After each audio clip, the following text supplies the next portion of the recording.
Voilà. Bon, alors normalement vous avez reçu de la part de votre prof principal et de moi aussi. Moi j'étais passé dans les classes, j'avais distribué toute une série de documents, hein. Alors je me suis dit que ça pouvait être utile en visio de vous donner un petit peu un aperçu de ces documents pour vous donner quelques points de repère, hein. Donc c'est tous les documents qui sont en lien aussi sur Pronote, qui sont affichés là en ce moment. Et donc, il y a des documents qui s'appellent attendus. Attendu, ça veut dire, c'est ce qu'il faut, disons, savoir ou savoir-faire. Alors, le but de ces documents qui s'appellent attendus, c'est qu'est-ce qu'on attend finalement de vous cette année, en troisième, pour le brevet, et puis aussi à l'entrée en seconde. Donc là, il y a une fiche sur les attendus concernant l'air. Hein, donc là, l'idée, c'est que vous cochez. Si vous savez, vous cochez que vous savez. Hein, côté à droite, là, sur la colonne. Et vous passez en revue tout ce que vous devez savoir. Hein. Si vous ne savez pas, vous cochez aussi. Ça vous permet de savoir ce que vous ne savez pas. Hein, donc d'aller voir après, chercher l'information pour être avec des connaissances complètes par rapport à ce qu'on attend de vous. Donc il y avait ça. Après, donc sur l'air. Après, il y avait de la même façon les attendus sur la matière et les propriétés de la matière. Je les montre aussi, hein. Donc normalement, vous avez tout ça dans votre classeur. Voilà. Donc tout ce qui est matière, propriété, qui sont dans une fiche de cours en résumé, une fiche de cours résumée que je vous ai donnée. Donc là aussi, je vais la mettre un peu plus gros, pour que vous puissiez la revoir.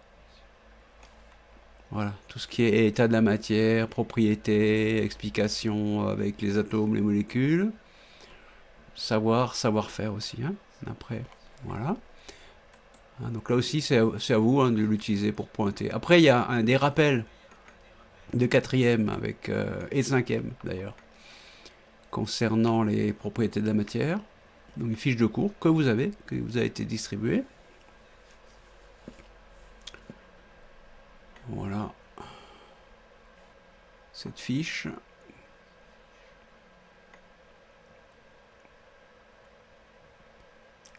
Bon, une chose un peu spéciale là, c'est les paliers de changement d'état. Donc, quand on a une substance pure, un corps pur, quand il y a un changement d'état, la température pendant le changement d'état ne change pas, reste la même. Ça fait ce qu'on appelle un palier, comme sur le graphique qui est un peu à droite là en bas. Voilà, donc ça c'est les choses qui sont vues en cinquième et quatrième.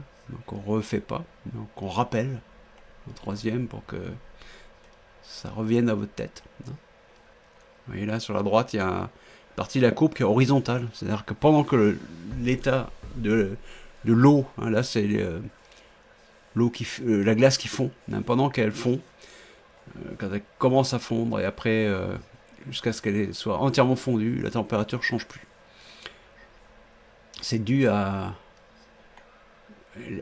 au fait que l'énergie qui est apportée, l'énergie thermique qui est apportée pendant ce temps-là à la glace, ne sert plus à augmenter la température, mais sert juste à casser les liaisons entre les molécules d'eau pour que la glace devienne de l'eau liquide.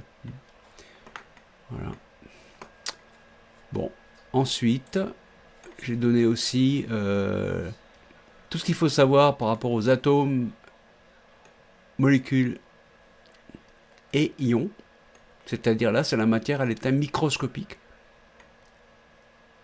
Donc là aussi, une fiche d'attendu, vous pouvez cocher. Alors ça sert aussi à avoir finalement la liste des connaissances que vous devez avoir. Voilà, avec les formules des atomes.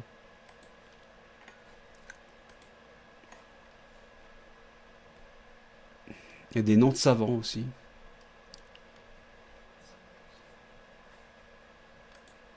Les formules des molécules que vous devez connaître. Il y en a une dont on n'a pas parlé, là, que je surligne, ça s'appelle le protoxyde d'azote. Formule N2O. C'est une molécule dont on ne parlait pas d'habitude, maintenant on en parle. Donc voilà, vous pouvez rajouter ça dans votre liste de molécules à connaître, en plus de celles qui sont au-dessus.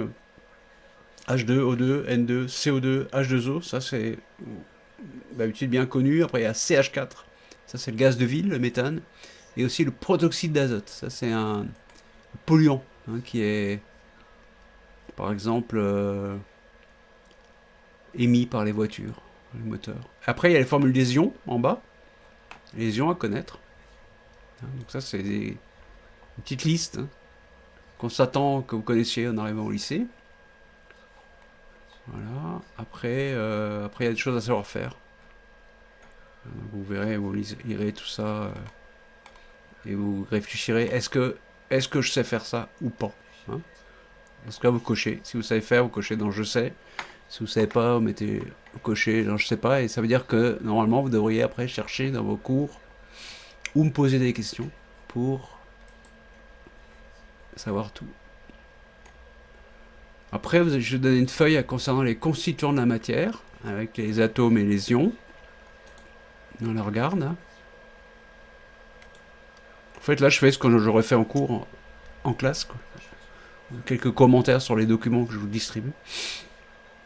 Et après, on va appliquer les connaissances en voyant des exercices. Voilà, donc une fiche sur les atomes. Et ensuite, sur les ions, en dessous. Qui explique les ions, c'est des atomes, enfin ça vient d'atomes qui ont perdu ou gagné des électrons. Voilà. Après ça, donc, à propos des ions, il y a des tests qu'il faut connaître. Donc une fiche d'attendu qui donne la liste des tests qu'il faut connaître. Comment savoir s'il y a un ion, par exemple l'ion chlorure. Est-ce qu'il y a des ions chlorure dans un liquide Eh bien là, on va utiliser une substance qu'on appelle le nitrate d'argent. Ça va devenir blanc, par exemple.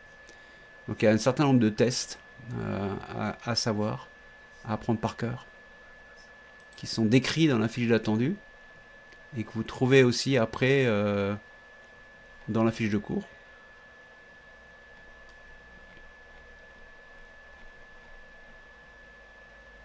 Donc les ions à savoir tester, c'est l'ion cuivre, l'ion fer. Alors il y a deux sortes d'ions fer. Un l'ion fer 2 et l'ion fer 3. Il y a l'ion chlorure dont on a parlé tout à l'heure.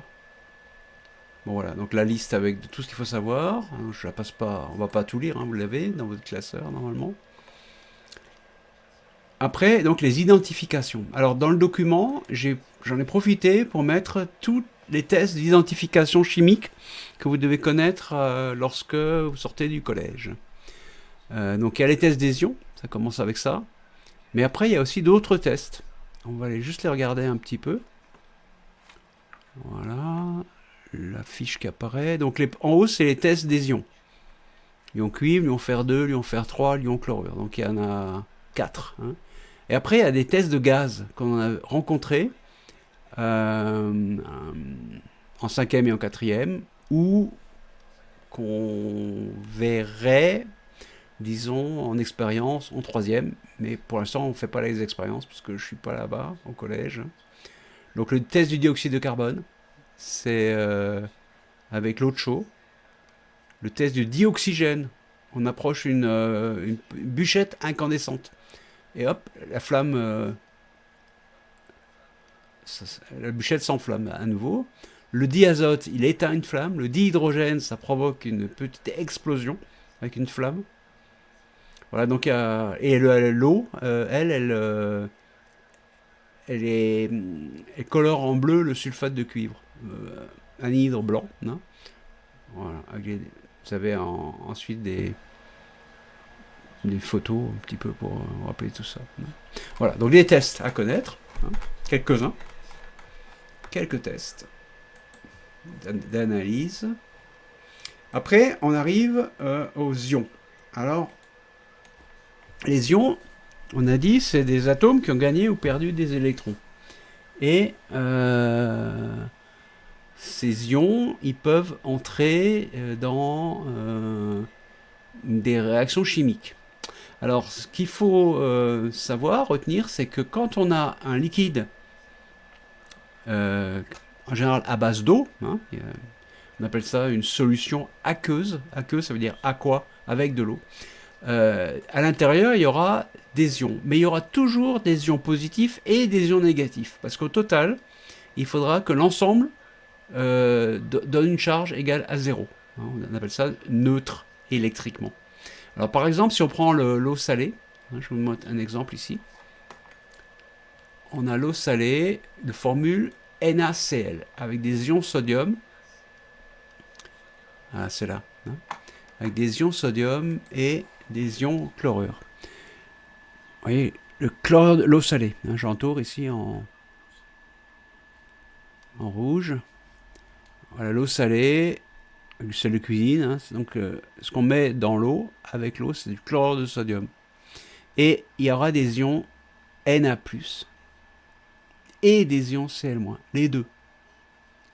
Et vous voyez que l'ion Na+ a une charge positive et l'ion Cl- a une charge négative. Et il faudra que ces charges se compensent. Parce qu'au total, disons, la matière dans l'univers, elle aura toujours une charge électrique égale à 0 au total. Donc il y a forcément les deux. Par exemple, dans l'acide chlorhydrique, il y a des ions H+, on appelle hydrogène, positifs, et il y a forcément des ions négatifs qui sont les ions chlorure, Cl-. Ça, c'est la question qu'on avait posée tout au début d'année, hein, quand on avait dit quelle est la composition de l'acide chlorhydrique.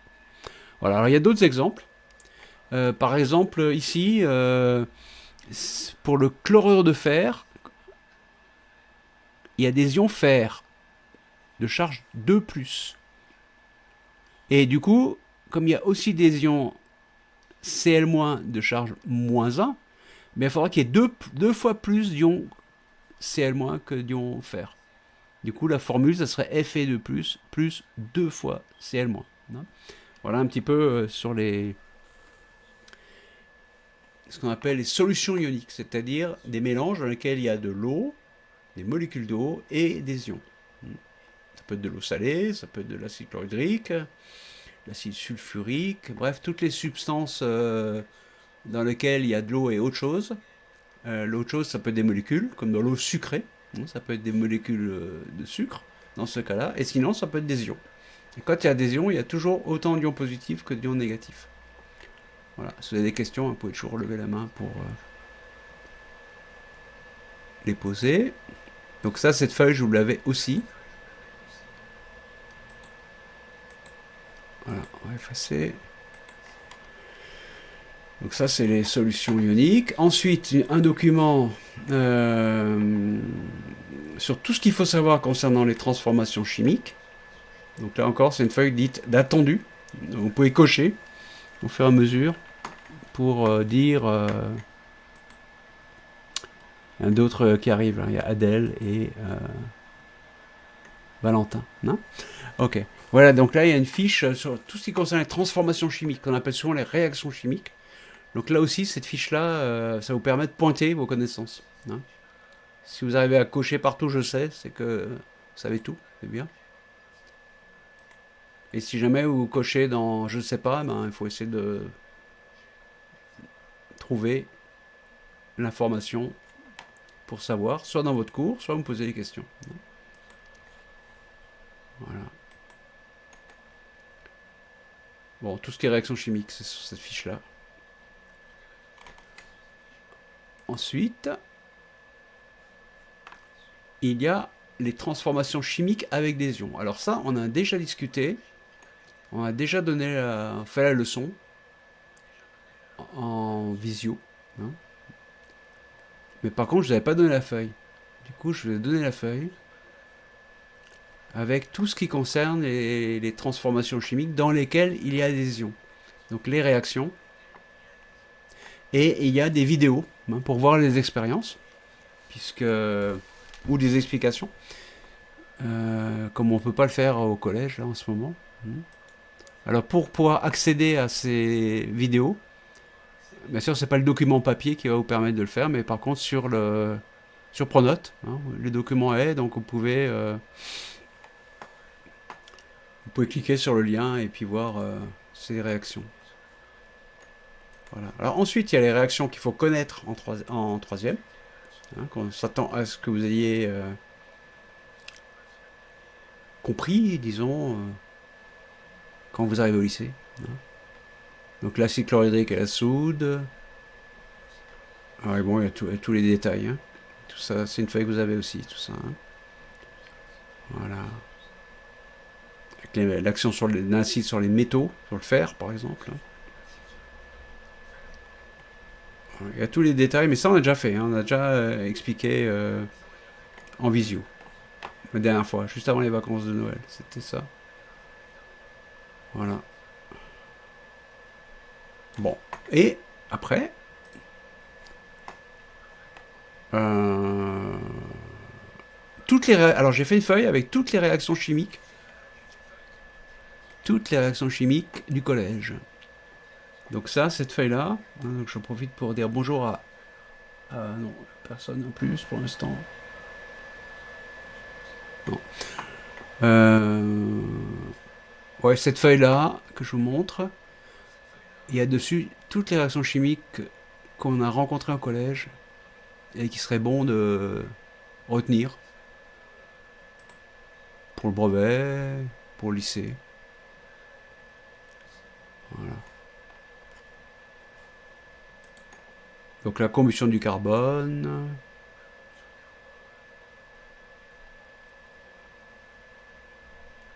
La synthèse de l'eau. Fabriquer de l'eau avec de l'hydrogène et de l'oxygène. Comme les moteurs de fusée qui fabriquent de l'eau finalement. La combustion du méthane, le gaz de ville. La combustion du fer, quand on fait brûler du fer. L'action de l'acide chlorhydrique avec la soude. Avec la fer. Voilà, ça c'est toutes les réactions à connaître. Avec les bilans. Les bilans, c'est quand il y a les mots. Hein, par exemple, méthane plus dioxygène, ça s'appelle un bilan. Quand il y a les noms des substances. Quand il y a les formules, on appelle ça les équations bilan. Bon, après ça, donc il y a une série d'exercices dont on va regarder les corrections. On va les regarder tout de suite.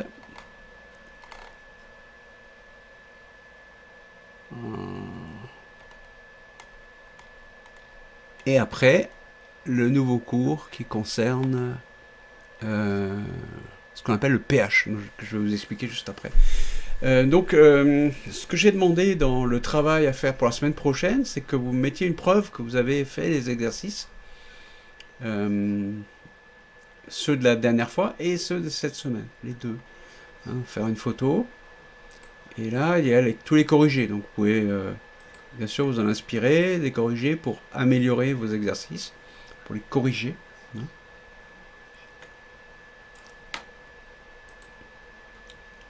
Voilà. Regardez un petit peu rapidement. Après, vous pourrez regarder tranquillement. Prendre votre temps.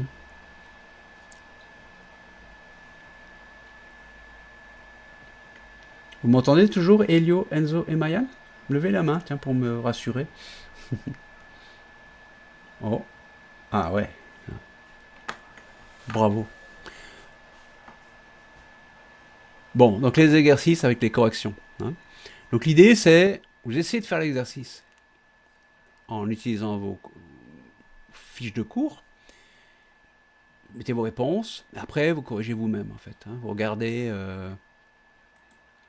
regardez les réponses. Hein, par exemple, là, le premier, il s'agit de trouver la composition d'un solide qui a été dissous dans de l'eau. Alors, on fait différents tests, et puis on regarde. On essaye de déduire la composition. Cation. Cation, c'est... Vous voyez ici, cation. Là. Un cation, c'est un ion positif. Et anion, c'est un ion négatif. Voilà. Alors on vous demande lesquels sont présents, combien est-ce qu'il y a d'électrons qui ont été perdus par l'atome pour donner l'ion, ou gagner. Hein. Quand un atome perd des électrons, l'ion est positif. Hein, rappelez.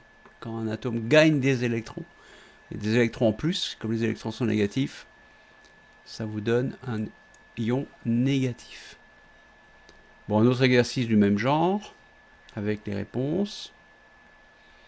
Ensuite, un exercice avec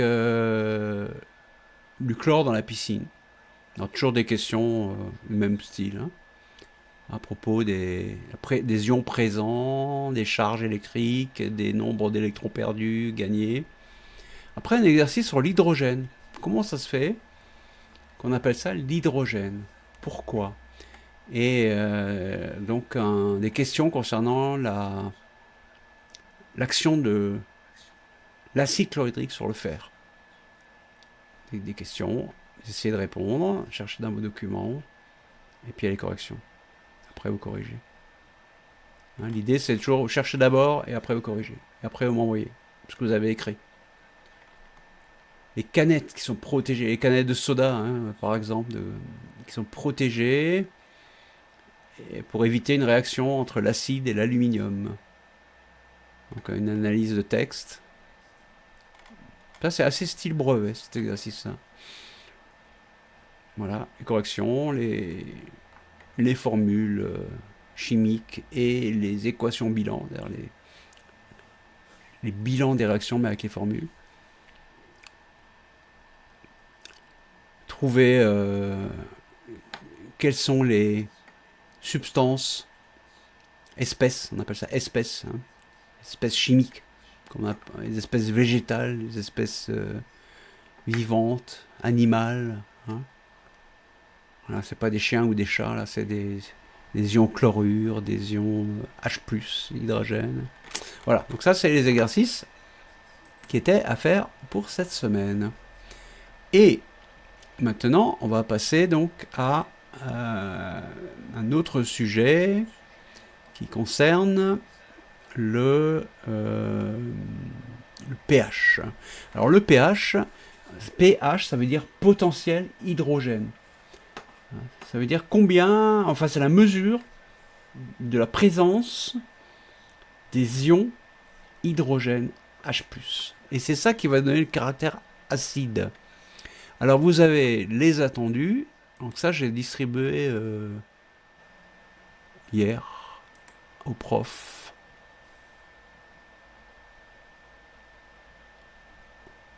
Aux profs principaux qui doivent vous donner les documents. Donc tout ce qu'il faut savoir sur le pH. Vous avez la liste des connaissances.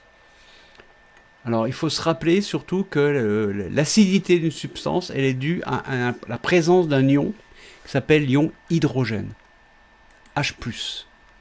Donc c'est un nouvel ion par rapport à ceux que vous connaissez, H+. Et le caractère basique des liquides, c'est donné par l'ion HO-. Parfois on écrit OH- aussi. Quand il y a surtout des ions H+, ça va être acide.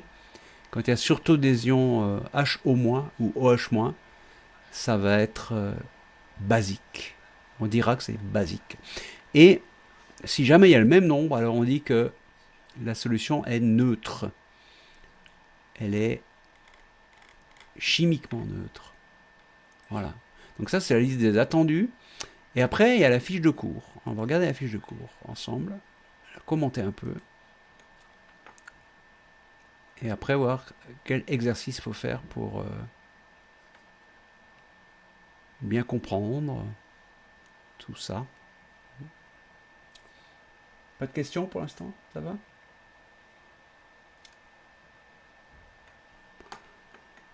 Bon, donc les fiches concernant le pH qui doivent être en ce moment à la distribution par vos professeurs principaux. Il y a d'abord une petite introduction pour rappeler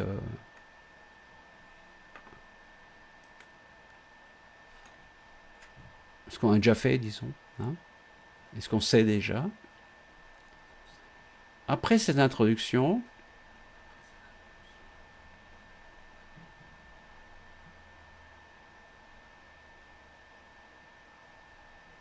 on arrive.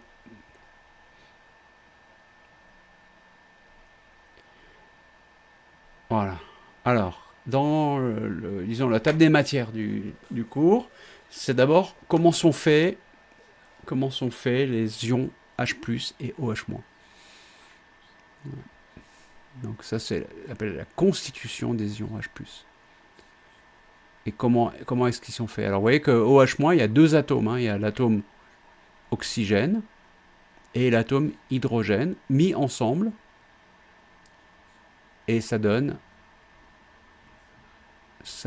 l'ion, on dit polyatomique. Il y a un atome d'hydrogène, un atome d'oxygène, et pour donner la charge négative, il faut en plus rajouter un électron. Hein. Voilà comment est constitué l'ion OH-, qu'on appelle l'ion hydroxyde. L'ion H+, c'est plus simple, hein, c'est un atome qui a perdu un électron. Ensuite, comment est constituée une solution aqueuse? Cette solution aqueuse, c'est un mot qu'on dit souvent, et c'est assez simple, ça veut dire mélange avec de l'eau. Mélange de particules avec de l'eau. Hein, particules dissoutes dans de l'eau. Aqueuse, à quoi? Eau. Solution, c'est lié au fait de dissoudre. Ensuite, le caractère acide, c'est quoi? Quand est-ce qu'on dit qu'une solution est acide? Quand est-ce qu'on dit qu'une solution est basique? Quand est-ce qu'on dit qu'une solution est neutre? Comment on fait pour mesurer?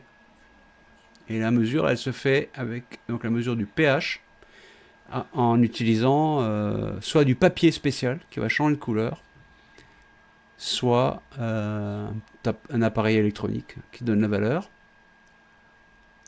Qu'est-ce qui se passe ensuite quand on dilue un liquide, une solution, en rajoutant de l'eau? Et puis, donc, attention, danger et les problèmes de sécurité concernant ces solutions acides ou basiques, qui sont des solutions corrosives, qui sont dangereuses, si vous voulez, pour les mains, pour les yeux, pour les poumons. Hein. Voilà. Donc ça, c'est le contenu du cours. On va le parcourir un petit peu, et puis vous le regarderez plus en détail, puisque vous avez la feuille. Donc la constitution des ions, j'ai fait une petite copie de la table périodique des éléments, hein, où il y avait tous les atomes que je vous avais donné déjà. Donc, et les explications. Je ne vais pas les détailler là. Constitution d'une solution aqueuse, donc c'est des molécules d'eau plus d'autres choses. Par exemple, l'eau salée. Hein. Bon, un exemple classique, ça. Eau salée, il y a quoi dedans?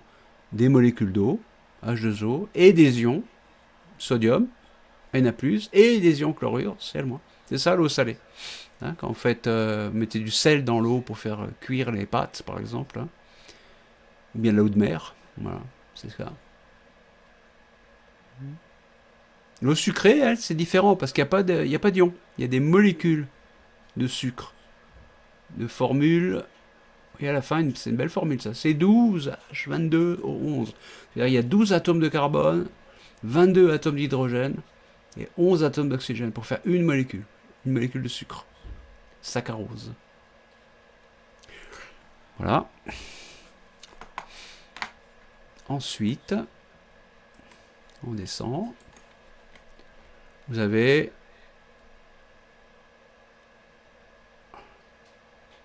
alors dans l'encadré qui est là, dès que vous avez de l'eau, il y a forcément des ions hydrogène et des ions hydroxyde, des ions hydrogène H+ et des ions hydroxyde OH-, en plus des molécules d'eau, parce que les molécules d'eau, elles vont se séparer. Hein. Une petite partie des molécules d'eau qui se retrouveraient, des milliards de molécules d'eau qui se retrouvent dans un verre d'eau, une partie qui se sépare en ions hydrogène et ions hydroxyde. Alors il y en a toujours. Après, s'il y en a plus, parce qu'on a rajouté, par exemple quand on a l'acide chlorhydrique, il y aura plus d'ions hydrogène que ceux qui viennent seulement des molécules d'eau. Hein. Donc, qu'est-ce que c'est qu'un acide? Eh bien, un acide, c'est quand il y a davantage, ça c'est à retenir, hein, acide, davantage d'ions H+, que d'ions OH-. Et on dit qu'on a une base, une solution basique, c'est le contraire. C'est qu'il y a davantage d'ions OH- que d'ions H+.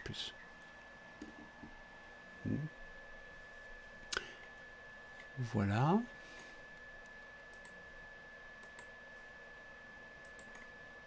Alors neutre, c'est quand il y a le même nombre. Hein. Alors pour mesurer, on a trouvé des moyens de mesurer la quantité d'ions hydrogène. Quantité d'ions hydrogène. Hein, là. Voilà. Alors cette quantité, c'est pour un volume précis, par exemple dans 1 litre ou dans 1 millilitre. On appelle ça la concentration. Combien il y en a dans un certain volume. Hein. Et quand on fait cette mesure, on obtient ensuite un nombre qui s'appelle le pH. Ça veut dire potentiel hydrogène. Donc ce nombre, qui est lié à la quantité d'ions H+, c'est lui qui va mesurer le caractère plus ou moins acide ou plus ou moins basique d'un liquide. Alors quand il y a beaucoup d'ions H+, là le pH est petit. C'est un peu spécial ça, parce que plus le pH est petit, plus il y a beaucoup d'ions H+. Et plus c'est acide. Donc plus c'est quelque chose est acide, plus le pH est petit. Et le pH, ça va de 0 à 14, à peu près, disons. Ça peut être parfois négatif, et parfois ça peut être... le calcul peut donner une valeur supérieure à 14, mais rarement. Du coup... Voilà.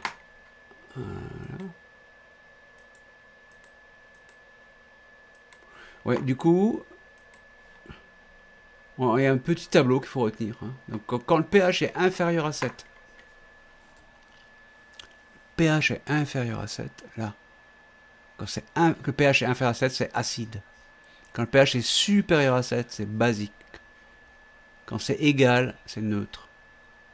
Et quand c'est acide, donc pH inférieur à 7, acide, ça va avec davantage d'ions H+, que d'ions OH-. Donc il faut vraiment bien se mettre ça dans la tête, se le dire plusieurs fois pour le retenir. Hein. Pas de questions pour l'instant? Ça va? Si vous avez des questions, levez la main, je réponds. Voilà. Alors, après, pour mesurer, vous avez deux outils que j'ai mis là dans les documents. Bon, les documents sont pris en couleur. Vous voyez le papier à côté, là, c'est du papier qui va changer de couleur. Ça peut se servir pour mesurer le pH d'une piscine ou le pH d'un aquarium, pour que les poissons soient dans un liquide qui leur convient bien. Puis à droite, c'est le pH mètre, c'est-à-dire un appareil de mesure électronique qui donne une valeur directement. Donc ça, c'est les moyens de mesure. Et par exemple, si on met du papier comme ça, on met ça sur de la soude. La soude, c'est par exemple le desktop, pour déboucher les éviers. Alors, le papier devient bleu foncé. Et bleu foncé, ça veut dire 14. Si on regarde au-dessus, là, on va voir que bleu foncé, ici, là, là. Voilà, bleu foncé, ça va être 14 ici. Là.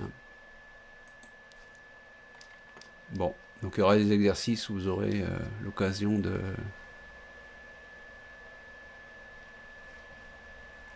vous entraîner à utiliser tout ça. Voilà. Hop, on descend. Bon, l'acide chlorhydrique serait de l'autre côté, ce serait violet, rouge, pH 1, par ici par exemple. Ouais, tout ça là, tout ça c'est acide. Rouge. Le coca, c'est très acide d'ailleurs. Si on mettait du papier comme ça dans du coca, ça devient rouge. Mais l'estomac est prévu, hein, puisqu'on a des acides gastriques dans l'estomac. Bon, alors en dessous, vous avez donc un petit dessin hein, pour essayer de visualiser tout ça. Donc vous voyez que plus le pH augmente, si on va sur la droite, là, ici, là, plus le pH augmente, moins c'est acide et plus c'est basique. Dans l'autre sens, plus le pH diminue, hein, alors là c'est de plus en plus acide. Voilà.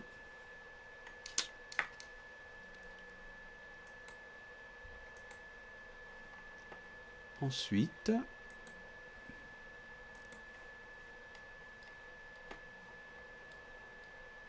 bon, après j'ai fait des dessins un peu du même genre, hein.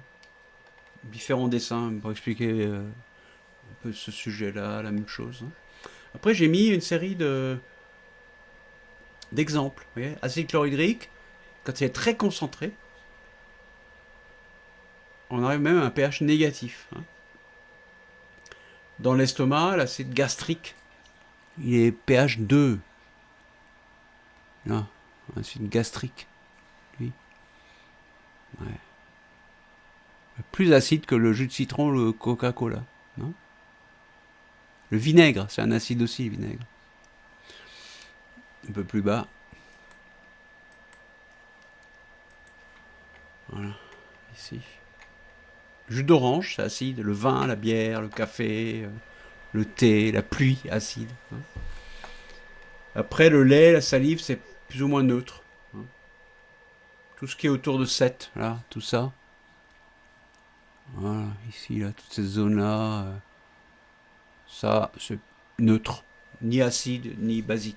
Le sang dans les veines. L'eau pure, 7. Et après, l'eau de mer, le savon, l'eau de javel, la chaux, la soude, tout ça, c'est basique. C'est-à-dire, il y a plus d'ions hydrogène que d'ions. Non, basique, pardon, il y a plus d'ions OH-, d'ions hydroxyde, que d'ions hydrogène. Je vous montre au-dessus. Au-dessus. Ça, c'est un truc à regarder dans la tête, vraiment, parce que. Voilà. Hein. Vous voyez ici sur ce dessin, donc quand on dessine, par exemple là, c'est les ions hydrogène qui donnent le caractère acide. Plus il y en a, et plus on s'approche d'un pH égal à 0, c'est-à-dire très acide. Hein. Et moins il y en a, plus on arrive à, quand on a vraiment pas beaucoup, on arrive à un pH grand, 14. Dans ce cas-là, c'est pas du tout acide, c'est très basique. Hein. C'est du vocabulaire, hein, tout ça, c'est des façons d'en parler. Mais les scientifiques, dans les labos, ils parlent comme ça, quoi. Hein, ils sont habitués. Voilà.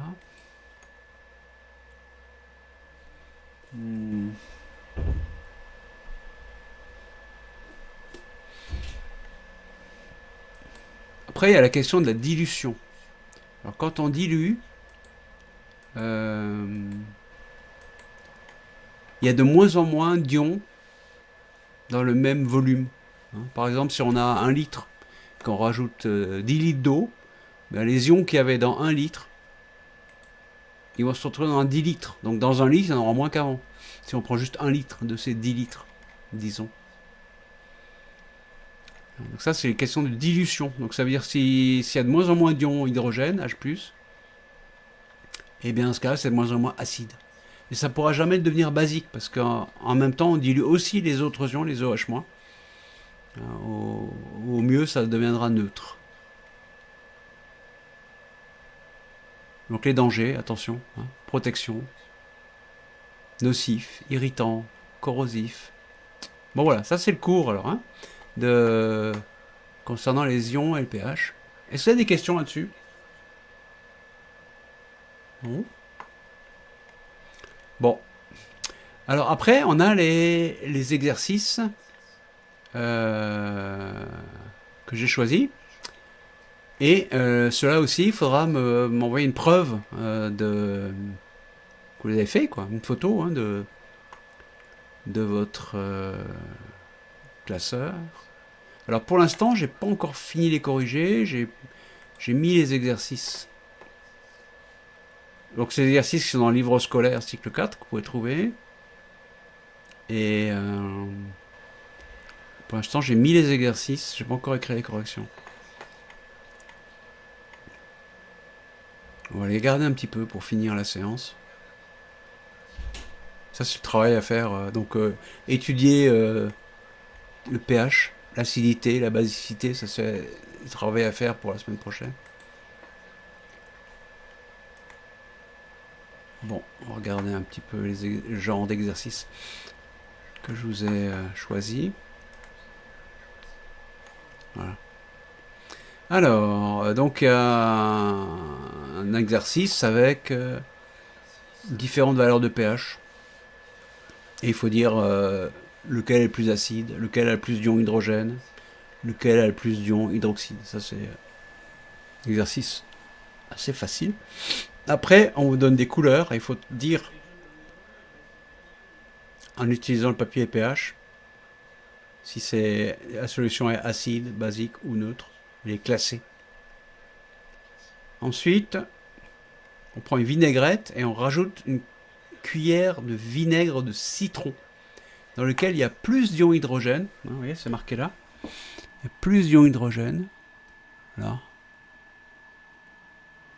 10 fois plus d'ion hydrogène dans le vinaigre de citron que dans le vinaigre ordinaire. Alors, comme il y a plus d'ion hydrogène, est-ce que la proportion va augmenter, diminuer? Est-ce que le pH augmente, diminue? Je vous laisserai réfléchir à tout ça. Qu'est-ce qui se passe si on rajoute de l'eau?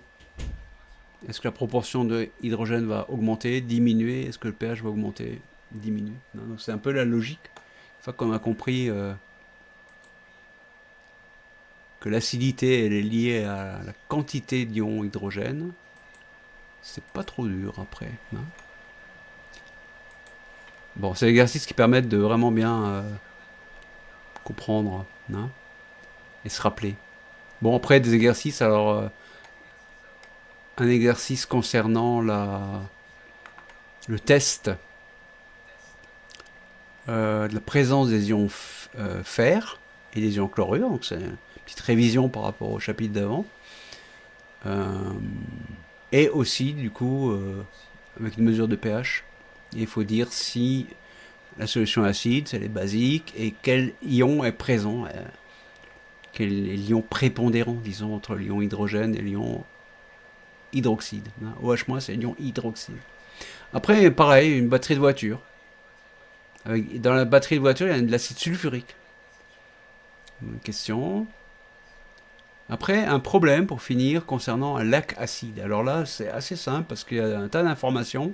Et finalement, le but de l'exercice, c'est dans toutes ces informations, dans le tableau que vous voyez là, c'est de trouver les informations qui vont bien pour répondre aux questions.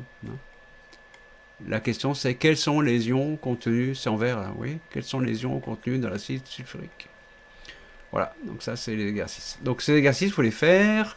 Moi, je vais mettre les corrections. Donc après, une fois que vous avez cherché, vous pouvez regarder la correction. Vous pouvez corriger l'exercice. Puis après, vous faites une photo et vous m'envoyez la photo pour me donner la preuve que vous les avez bien cherchés. Voilà.